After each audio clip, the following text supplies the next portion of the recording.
Dwi'n troi heddiw at stori Samuel yn yr Hen Testament.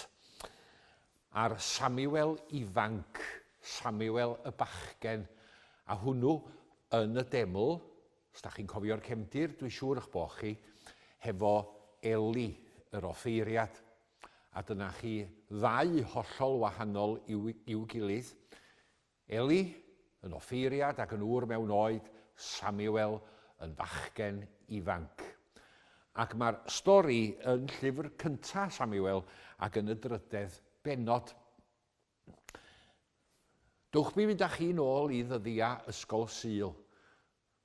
Da chi'n cofio hanes Samuel i gefndir teuluol o, ac enwa i rieni o oedd Hana ac Elcana.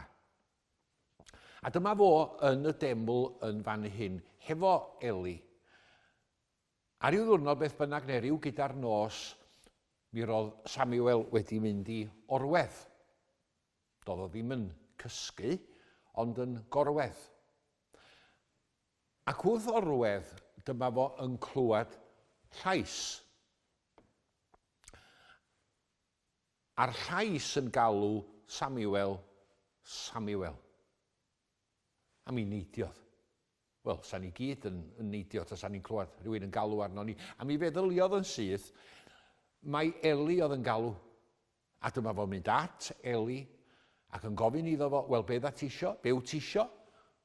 Wyt ti di galw arnau? Na, medda Eli. Dwi'n wedi gwneud dim byd felly o gwbl dos yn ôl i orwedd. Nôl a Samuel i orwedd. A dyma'r llais yn dod eto. Samuel, Samuel. Nôl a fo at Eli. Allwch chi ddychmygu beth yn mynd trwy feddwl Samuel fan hyn wan. Ydy Eli'n chwarae tricia fo fi? Ydy o'n tynnu'n nghoes i? At Eli, a dyma fo'n gofyn, oedda ti'n galw eto. Doedd nag doeddwn i ddim yn galw.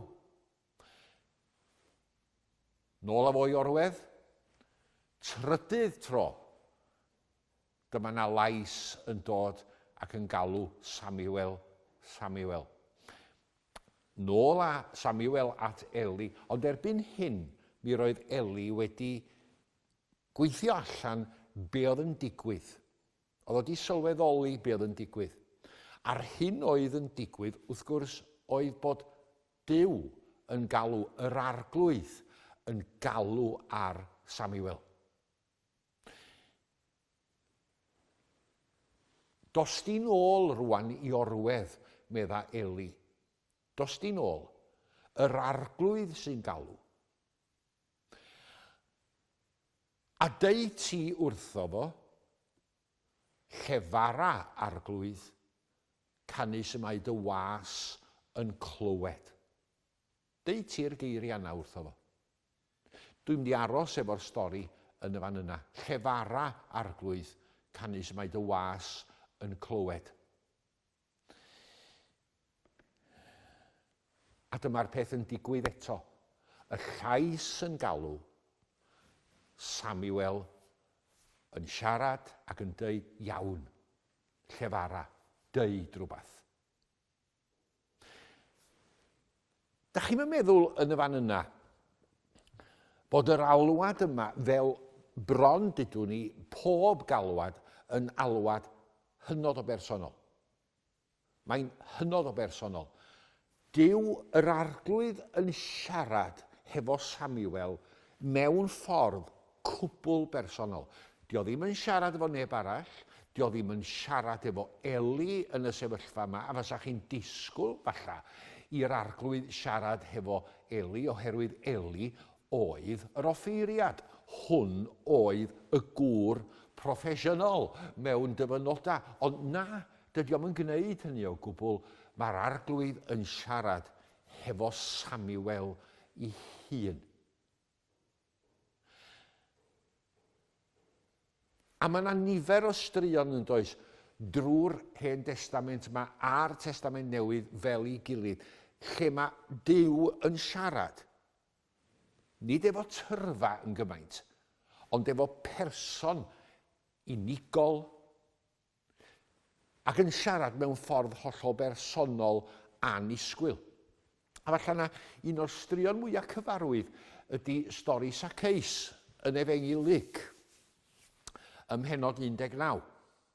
Chi'n cofio y cefndir yn y man yna oedd bod Iesu yn mynd trwy Jericho. Ac mi roedd Saceis, be di'ch meddwl chi o Saceis? Pa feddylfryd sydd gynnoch chi am Saceis? Dwi'n siŵr sa'n ni'n mynd yn ôl i ddyddiau ysgol Sul eto, y feddylfryd sydd wedi cael ei chyflwyno i ni ydy'r feddylfryd yma, rhyw ddyn bach diniwad. Ond doedd o ddim. Mi roedd Saceis yn un o'r bobl berygla yn Jericho, os ga i ddefnyddio'r gair peryg am munud. Oedd o'n brif gasglwr trethi Jericho. Ac oherwydd hynny, mi roedd pobl yn ei ofnio. Oedd o'n cadw i belltar oddi wrth y bobl, mi roedd y bobl yn cadw i pelltar oddi wrth o fo. Doedd na neb eisiau gwneud dim byd efo Saceis. Ond mi roedd Saceis di clywed bod Iesu Grist yn dod i Jericho. A be mae o'n neud, a chi'n cofio'r stori'n iawn, mae o'n dringos i Camarwydden, mae o'n gweld yr Iesu, mae o'n clywed yr Iesu, ac mi roedd y dyrfa oedd wedi dod yno yn meddwl yn siŵr bod Iesu yn mynd i wneud sylw ohonyn nhw. Ond nath Iesu ddim y sylw penodol ohonyn nhw. Be ddudodd o wrth siarad hefo'r dyrfa gan gynnwys Saceis? Saceis, tir di lawr ar deinion. Disgyn ar y frys. Dwi am aros yn dy di heddiw. Nid yn hau pobl eraill, nid yn hau'r dyrfa yma, ond yn dy di. Ac wrth ddeud hynny, mae Saceis yn deitha fo, dwi am aros yn dy galon di, dyna'n nymuniad di, ydy cael aros yn dy galon di. Ydy mae'n alwad hollol bersonol. Pan da chi'n gweld, enghraifft, Saul o Darsus yn cael ei alw gan Iesu Grist. Mae o'n disgyn, os da chi'n cofio'r stori yn y 9 bennod yn Llyfr yr Actau, mae o'n disgyn i'r llawr. Neb arall ar y pryd, ond Saul ei hun. Mae Duw yn galw arno ni mewn ffordd ac mewn ffyrdd hollol bersonol. Mae o'n delio hefo ni i ddechrau yn y ffordd honno, yn y ffordd bersonol iawn.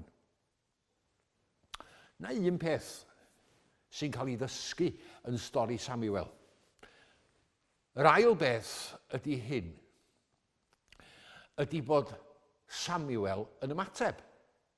A'r dull o ymateb. Dwch ni fynd yn ôl at yr adnod eto.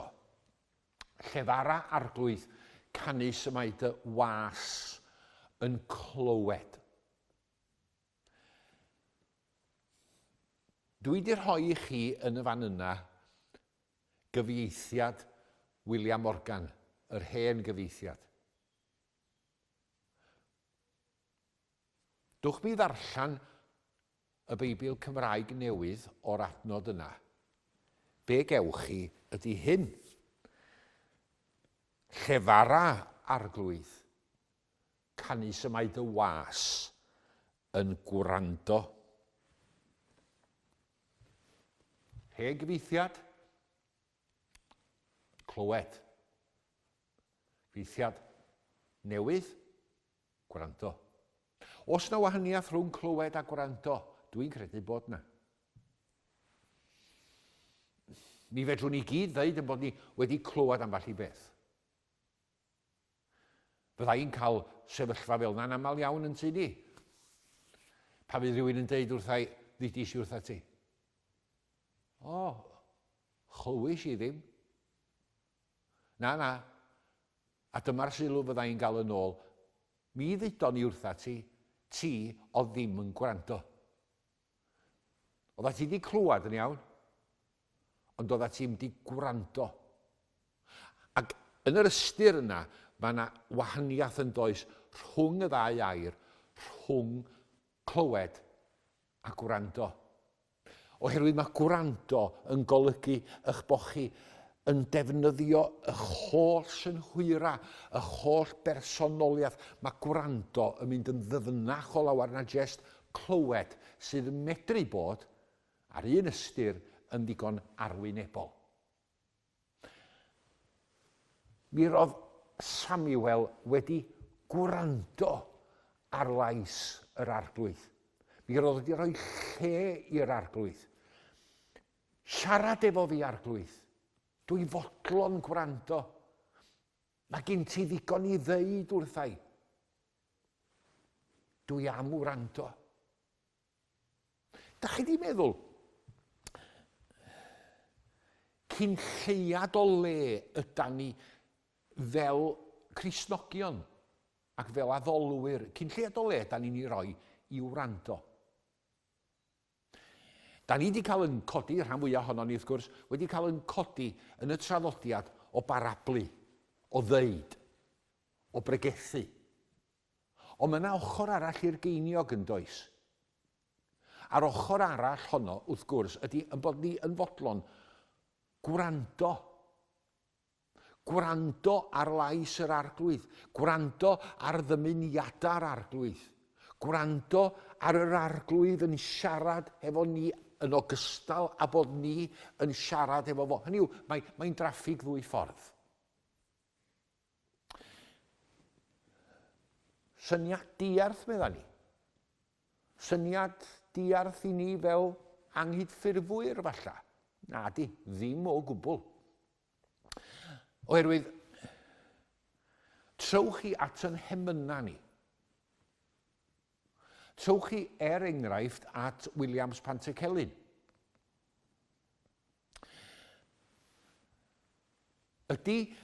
Mae Williams wedi dweud enghraifft, Iesu, rwy ti'n ddigon, rwy ti'n llawer mwy na'r byd, a mae o'n falch o gael mynegu'r profiad yna. A mynegu'r gwerthfawrogiad yna o'r Iesu. Ond mewn penillion eraill, mae o'n rhoi ochr arall y geiniog.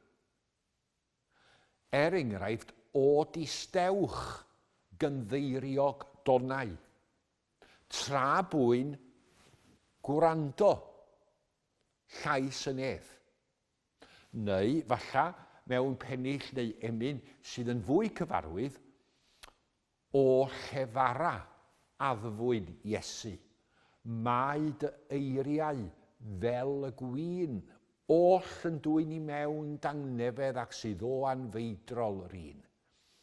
Ga dim glywed, sylwch, mae o'n ddeud, yn dydi bosib iawn erbyn hyn, y bysa Williams, awgrymu ydw i, cofiwch, yn dweud ga dim wrando sŵn dy eiriau, awdurdodol eiriau'r nef. Dyna'r ffordd o mateb, sef y bod ni wedi gwrando ar lais yr arglwydd. A mae'n alwad i bawb ohono ni dydy. Mae'r arglwydd yn galw ar bob math o bobl. Y rhai mwyaf anisgwyl posib. Mae wedi galw mewn ffordd hollol bersonol. Mae yna mateb yn fan hyn, a hwnnw'n ymateb cadarnhaol. Mae o'n fodlon, wele fi, meddai Eseia ynde, anfon fi. Ond dyma chi beth sy'n ddiddorol. Os da chi'n edrach ar y drydedd benod yma yn llyfr cyntaf Samuel, neu ewch chi ddechrau a bod yn fanwl y bedwaredd benod ac i'r adnod gyntaf, mi gewch chi'r geiriau yma.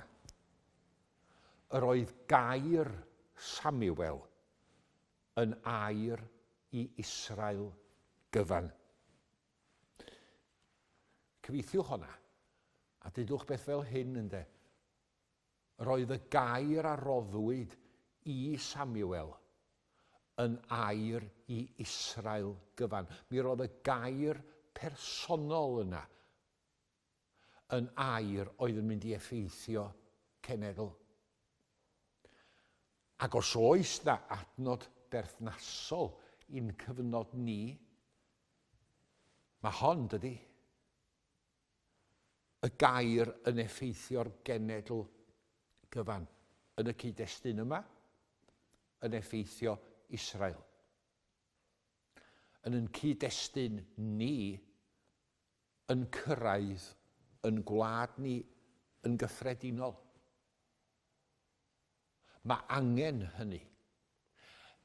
Darllenwch chi hanes diwygiadau'r gorffennol yn hanes Cymru. Mi welwch chi yr elfen fechan yma.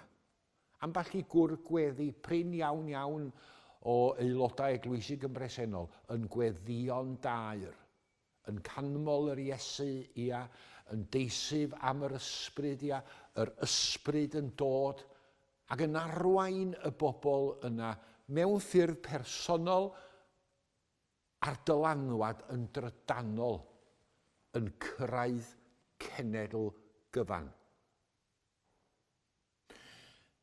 Mae Elfed wedi ddeud o mewn Pennill o Emyn, dan ddylanwadau marwolglwy, mae'r byd i ddod i'w le.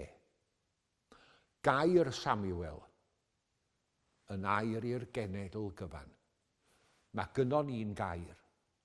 Y gair sydd wedi i'w wneud yn gnawd a dod i'n plith ni. Wedi rhoi hun yn aberth droson ni ar y groes. Mae'r gair yma yn medru cyrraedd cenedl gyfan. A falla wedyn y medrwn ni'n ddeud fel Watkin Wyn, dwi'n gweld o bell, medda fo, y dydd yn dod. Fydd pob cyfandir is yr hod yn eiddo Iesu mawr. Er mwyn i enw. Amen.